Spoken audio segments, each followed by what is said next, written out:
Good evening, ladies. Good evening, gentlemen. It's News Hour on your TV, Spectrum Television. Making news tonight, February 13, 2024. Fight against urban disorder and salubrity in the Ndokoti crossroads here in the economic capital city. The traders adhere to the Douala City Mayor's project, Douala Clean City, which aims to fight urban disorder and insalubrity in the city. Also, we shall be reminiscing on the 58th edition of the National Youth Day celebrations in Cameroon, as we shall be taking you over to the Center region and the Southwest regions to see how the festivities went down. The stories in full and much more will be yours right ahead. Thanks for joining in, ladies and gentlemen, and you're welcome to the 8 p.m. Bilingual Primetime Newscast on your TV, STV. And we'll kickstart right away, and it's in Molière's language. And of course, it's with you, Oriane Donquin. Bonsoir. Bonsoir, Christelle Assec. Mesdames et messieurs, bonsoir. Et bienvenue au journal Domaine, Cadastre et Affaires foncières. Un certificat de possession des droits fonciers coutumiers administrativement reconnu institué. Dans une lettre circulaire, le ministre des Domaines, du Cadastre et des Affaires foncières présente le dit document. De quoi s'agit-il concrètement? Élément de réponse dans le reportage qui va suivre. Le certificat de possession des droits fonciers coutumiers administrativement reconnu est en effet un document qui permet l'aboutissement de la procédure d'établissement et la délivrance du titre foncier engagé sur une dépendance du domaine national dans des délais raisonnables sur la base d'informations vérifiées et validées par des instances compétentes et des personnalités qualifiées que sont les autorités traditionnelles. En d'autres termes, l'on reconnaît aux autorités traditionnelles un droit dans les affaires foncières dans leur zone de compétence. Celles-ci font d'ailleurs partie de la commission consultative et sont habilitées à signer le certificat de possession, lequel est établi par les services de la délégation départementale du ministère des Domaines, du Cadastre et des Affaires foncières. Avec le certificat de possession des droits fonciers coutumiers administrativement reconnus, l'on confirme l'existence d'une possession foncière coutumière pour la personne initiatrice et le passage immédiat de la parcelle du domaine national concerné vers le statut de propriété foncière. Il conférera au demandeur l'obtention du titre foncier. Le certificat doit également jouer un rôle important dans le montage de dossiers nécessitant la présentation d'un document officiel attestant de la détention d'un domaine foncier. La parcelle sur laquelle est délivré le certificat de possession est désormais considérée comme étant en cours d'immatriculation et donc administrativement indisponible pour l'engagement d'une procédure nouvelle et similaire ou de concession provisoire par tout autre demandeur. Ce nouveau chapitre dans le domaine foncier est contenu dans une lettre circulaire du ministère des Domaines, du Cadastre et des Affaires foncières adressée aux gouverneurs de région, préfets, délégués régionaux, sous-préfets, délégués départementaux, conservateurs fonciers. Elle prendra effet le 1er mars 2024, le temps pour le ministère de mettre à la disposition de ses services déconcentrés des spécimens du certificat de possession des droits fonciers coutumiers administrativement reconnus. As we announce in our headlines, we shall be reminiscing on the celebrations of the 58th edition of the National Day celebrations. And this time we're going to take you over to Kumba, chief town of the Med Division of the Southwest region of Cameroon, where the students, pupils, and party militants have come out in their numbers to take part in this edition of the National Day. Kathy Kone tells us more.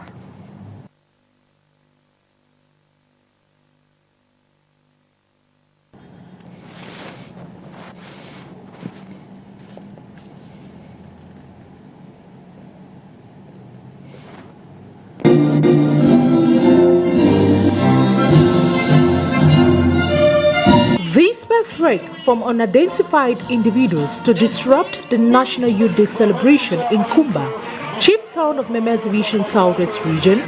Courageous students, pupils, party militants and state agents shun fear and trooped in like bees to show their patriotism towards their nation as they took part in the 58th edition of the National Youth Day. March past parade from primary to secondary schools, higher institutions of learning, associations, party militants, singing and dancing characterized the Youth Day celebration. A message of peace was echoed by the senior divisional officer for Meme Division during the ceremony. Oh, in Meme Division is a message of peace. Let peace return in Meme Division. All the youth should work hard in order to bring back peace in Meme Division. As I said last time, many youth have been misled in this crisis matter. It's time for all of us to recognize that the father of the nation said, lay down your gun and join DDR for them to once more revamp their normal activities. Like the father of the division, I will continue to receive them. I am here to implement the instruction coming from the head of state. He equally threatened to fetch out the hideouts of drug dealers. The head of state yesterday condemned drug consumption. That one also should stop in Meme Division. Junkies cannot be a job in this Meme.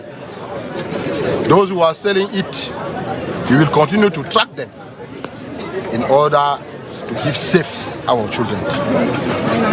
Let me seize this opportunity to congratulate all the stakeholders for the work well done, because we witness a wonderful Youth Day celebration here in Meme Division. It is worth noting that the Youth Day is a national ritual that seeks to align young citizens from ideologies of nation building, national unity and responsible citizenship.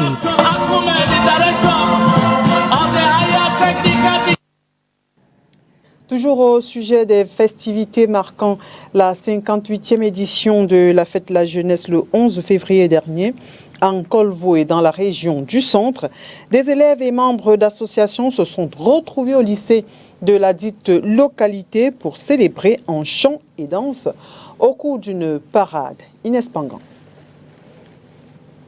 Pas de limite d'âge lors de la célébration de la 58e édition de la Fête de la Jeunesse en Colvé.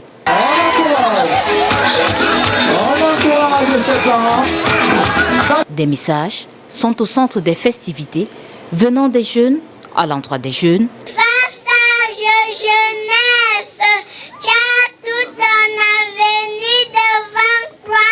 Alors sois patiente et écoute tes parents. Des autorités religieuses qui souhaitent un meilleur épanouissement du fer de lance de la nation. Cette jeunesse-là se livre à des pratiques déshonorantes telles que le tabagisme, la drogue et l'incivisme. Donc je voudrais qu'à travers cette fête, si cette jeunesse-là peut se ressaisir pour préparer sereinement son avenir. Et même du chef de l'État. Les jeunes de Colvé disent avoir suivi avec une attention renouvelée l'adresse du président de la République à la jeunesse le 10 février dernier. Le président de la République, dans son esprit, a fondamentalement besoin que les jeunes s'approprient les opportunités qui s'offrent à eux aujourd'hui dans le Cameroun, qui s'annoncent dans le Cameroun à venir. Une célébration qui se fait en chant, en danse, des représentations des talents artistiques et même professionnels des jeunes autour du thème choisi pour ce 11 février 2024. 58e édition de la Fête nationale de la jeunesse au Cameroun sous le thème Jeunesse, import, substitution et patriotisme économique pour le progrès du Cameroun. Les regards sont tournés du côté du lycée de Colvé où nous allons retrouver notre envoyé spécial. Suit alors la grande parade.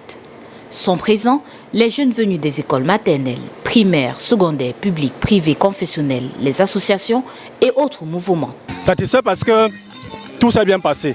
depuis les réunions préparatoires jusqu'à ce jour, tout s'est très bien passé. Nous avons tendu la main aux chefs traditionnels, ils ont répondu présent. Nous avons tendu la main aux chefs de structure, les écoles maternelles, les écoles primaires, les écoles secondaires, notamment le collège Saint-Jérôme et le lycée de Corbe naturellement.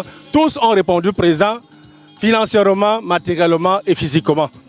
Les danses en français, en anglais, en bamileke, et les récits et les sketchs.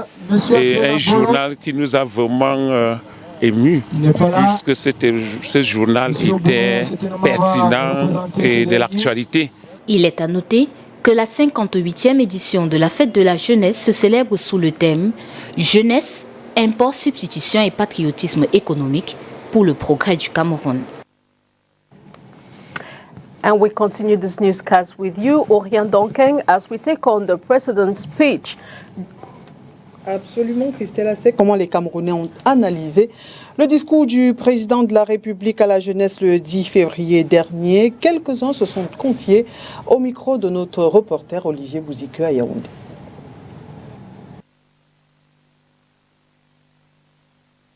Pour certains, le chef de l'État s'est prononcé sur les sujets majeurs qui retiennent l'attention des Camerounais.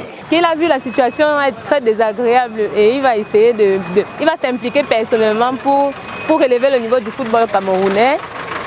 Il s'est intéressé à l'augmentation des carburants, ce qui rend la vie des Camerounais de plus en plus chère. Il nous a toujours dit d'oser, il nous a toujours dit de rêver. Il a même pris l'exemple sur nos stars de référence, Francis Ngannou, qui a dû batailler pour se trouver là où il est, avec le travail, l'abnégation, le courage, la détermination. Pour d'autres, certaines questions, notamment liées à l'emploi des jeunes, la situation des enseignants, la vie chère, entre autres, devraient avoir des résolutions plus fortes. Quand de nos jours on te demande l'argent, peut-être une somme de 2 millions pour jouer au football et que tu n'as pas, qu'est-ce que tu fais? Tu ne vas pas jouer au football. Et c'est comme ça que ça nous pousse à perdre beaucoup de talent de nos jours aussi là. Et ça qui fait donc que le Cameroun, à niveau international, quand on arrive dans les compétitions, on n'arrive plus à s'en sortir. Parce que quoi? Les joueurs qu'on prend n'ont pas de niveau. Le chef d'État doit se rapprocher des jeunes. C'est bien beau de parler, mais il doit se rapprocher, il doit communiquer parce que ses collaborateurs ne font pas du bon boulot. De la parole à l'acte, les jeunes veulent du concret. Il a beaucoup parlé, mais nous attendons l'application. Parce qu'entre la parole et l'acte, il y a toujours une nuance. Nous voudrons que ce que le chef d'État a promis aux jeunes, ça puisse se matérialiser. À mon humble avis, c'est à nous de mettre en pratique la vision du chef de l'État pour un Cameroun meilleur. Il faudrait que par rapport à toutes les résolutions que le chef de l'État a prises, il faudrait que ça passe en application, qu'on ne se retrouve pas dans une routine, que le chef de l'État prend des décisions, mais on ne coupe pas ça de manière pratique sur le terrain. Ces jeunes caressent sans cesse le vœu d'une amélioration prochaine de leurs conditions de vie. Of the National Day celebration, we now come back to Douala, where the fight against urban disorder and insalubrity has been the major essence of the mayor, who has launched the Douala Clean City project. And in Douala, the Ndokoti traders adhere to the Douala City Mayor's Clean City project, an initiative which is aimed at giving a new face to the city of Douala. Details in the following report. Face à la presse, les enfants du docteur Charles Ateba Yéné parlent la main sur le cœur, 10 ans après la disparition de l'universitaire. Les efforts, ce sont les efforts de papa qui nous ont permis vraiment d'être scolarisés, de pouvoir manger, de pouvoir vivre, même s'acheter des vêtements, du stylo. Jusqu'à aujourd'hui, c'est à préciser. Il n'y a quand j'ai eu mon bac, parce qu'après le décès de papa, j'étais en première, j'ai bien échoué le laboratoire parce que j'étais un peu troublée, j'avais même décidé de ne plus fréquenter. On n'a rien vu, on n'a rien reçu, rien, avec un grand R. Il était question de faire une rétrospection sur la vie de l'écrivain et ses œuvres. Les enfants de Charles Ateba Yéné ont également évoqué son impact dans la société à la lumière de ses positions sur le fonctionnement du pays. Vous avez tous connu certainement son club éthique qui était un mouvement qui visait la promotion, la lutte contre le délabrement moral, la promotion des solutions d'urgence contre l'incivisme et bien d'autres activités, mais également de pouvoir le maintenir dans la mémoire collective pour que les gens pour que son travail ne soit pas vain. Parce que c'était ça notre inquiétude. Nous avons eu un père qui a travaillé, il a commis des ouvrages, près de plus de 25 ouvrages, il a eu des organisations et il a mené des combats qui, s'ils meurent avec lui, n'auront servi à rien et nous enfants, auront été que perdants. Plusieurs activités intellectuelles, spirituelles et diverses se dérouleront pendant une semaine en hommage à Charles Ateba Yéné. Nous pouvons dire aux Camerounais déjà qu'il y a une conférence débat le 21 février 2024 à la salle Garoua du Dieuga Palace. Il y a également une messe de requiem ce même jour à la basilique Marie-Reine de Mvolier. Et maintenant du 22 au 23 février, il y a une exposition vente au niveau du musée national. Et maintenant le 24, samedi 24 février, il y a une marche sportive éthique et morale. Décédé le 21 février 2014, Charles Ateba Yéné est un homme politique qui s'était fait remarquer dans l'espace public à travers ses prises de parole assez critiques et parfois polémiques contre le système politique gouvernant. Sorry about that mix-up. That was rather the children of late Ateba Yéné giving a press conference to commemorate the memory of their late father. Away from our local news, we now take on our international stories, and this time with our foreign partners, the Voice of America. The beef from some of the more than 150,000 South African cows on this feedlot outside Johannesburg is destined for diners many miles away in Saudi Arabia. That's after South Africa did a deal with the kingdom, which this year became a new member of the BRICS Plus group of emerging economies, which already includes Brazil, Russia, India, China, and South Africa, and presents itself as an alternative to the Western-led global order. So Saudi Arabia is firstly a very big market for protein, generally. They are the largest consumer in the Gulf. So South Africa has just been accredited, and various factories have been accredited. So this is very exciting for South Africa. The rest of the BRICS countries, we currently don't export to many of them. We don't export to Russia. We don't export to Brazil. We don't export to India. Karen Beef, one of South Africa's biggest beef producers, does export to China, but does business primarily with Gulf countries, and new partner Saudi Arabia's protein market is worth some $2 billion. Until now, South Africa has been banned from exporting to the oil-rich kingdom for more than 20 years, ever since an outbreak of foot and mouth disease, said Wendile Silobo, chief economist at the Agricultural Business Chamber of South Africa. Countries that have dominated the Saudi market includes the likes of the US, South America, you see them there. And now South Africa will be joining those countries. And I think that given that our exports have been progressively growing over time, Saudi Arabia offers new opportunities for expansion. Devolt Olivier, CEO of Red Meat Industry Services, says trade with China involves logistical hurdles, while the EU market is difficult to break into. Most of South Africa's beef goes to the domestic market, with exports accounting for only around 4%. So a new customer like Saudi Arabia is important. If you look at the Saudi Arabian market, they consume 2.4 million tons of red meat per annum. That's the 2024 forecast. And Olivia says the deal is already opening other doors in the BRICS Plus grouping. What we've seen was that on the back of Saudi Arabia opening up to us, we've had discussions immediately with Iran. Increased exports should have a positive effect on South Africa's flailing economy and high unemployment rates. Kate Bartlett, VOA News, Johannesburg.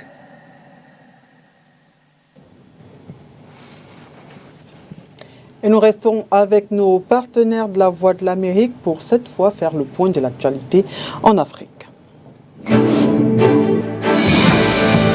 Au Sénégal, les autorités ont interdit une marche prévue par la société civile ce mardi à Dakar, poussant les organisateurs à reporter la manifestation contre le report de la présidentielle et la prolongation du mandat du président Macky Sall. Le Conseil de sécurité de l'ONU a condamné l'offensive du M23 dans l'est de la RDC, s'inquiétant d'une escalade de la violence dans la région. Le Conseil a également condamné les violences contre le personnel de l'ONU et les sites diplomatiques à Kinshasa. Les forces gouvernementales éthiopiennes ont exécuté le 29 janvier au moins 45 habitants d'une ville de l'état régional de l'Amara dans le nord où elle affronte des milices locales. C'est ce qu'a dénoncé ce mardi la Commission éthiopienne des droits humains. Plus de 1300 migrants partis des côtes tunisiennes pour tenter de rejoindre clandestinement l'Europe ont péri en mer en 2023, a annoncé mardi le Forum tunisien des droits économiques et sociaux. Selon l'ONG, au moins 2 tiers des victimes étaient originaires d'Afrique. Parlons sport football à présent. Après 1992 et 2015, l'équipe nationale de football de Côte d'Ivoire remporte son 3e sacre continental. Dimanche 11 février à Abidjan, les éléphants ont battu en finale les Super Eagles du Nigeria sur le score de 2-1. La Côte d'Ivoire organise et remporte sa CAN pour le bonheur de ses supporters à travers le monde. Nous avons pu avoir les avis de quelques-uns basés à Saint-Étienne, c'est en France. Ils s'expriment dans ce reportage de Makedali Dinocho.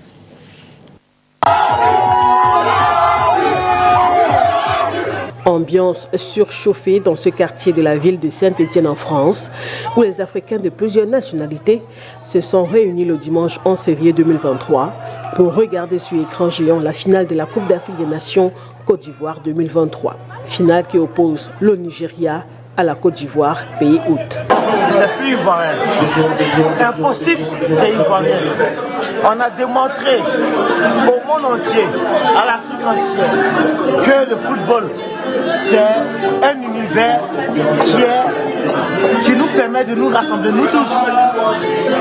C'est un moyen de communication, un facteur de cohésion sociale qu'on ne peut définir. Au stade olympique Alassane Ouattara de Bimpe à Abidjan, les éléphants ont battu les Super Eagles du Nigeria par 2-1. Miraculeux du premier tour, la Côte d'Ivoire remporte ainsi son 3e sacre continental après 1992 et 2015. Amis internautes depuis la diaspora, et nous sommes très contents ce soir de savoir que la Côte d'Ivoire, autrefois qui était enterrée, la Côte d'Ivoire autrefois qui était même disqualifiée, minimisée, et aujourd'hui cette nation se réveille et remporte la CAN, la Coupe d'Afrique des Nations, et chez lui-même à domicile. Et je disais au début que ce jeu, ce sport se jouera sur les détails, et vous avez vu, et c'est pas de façon individuelle que ça a été fait, mais dit que ça a été collectif. Et le football c'est ça, le football c'est un jeu qui est collectif. Et dans la collectivité, on a vu ce que les joueurs ont produit.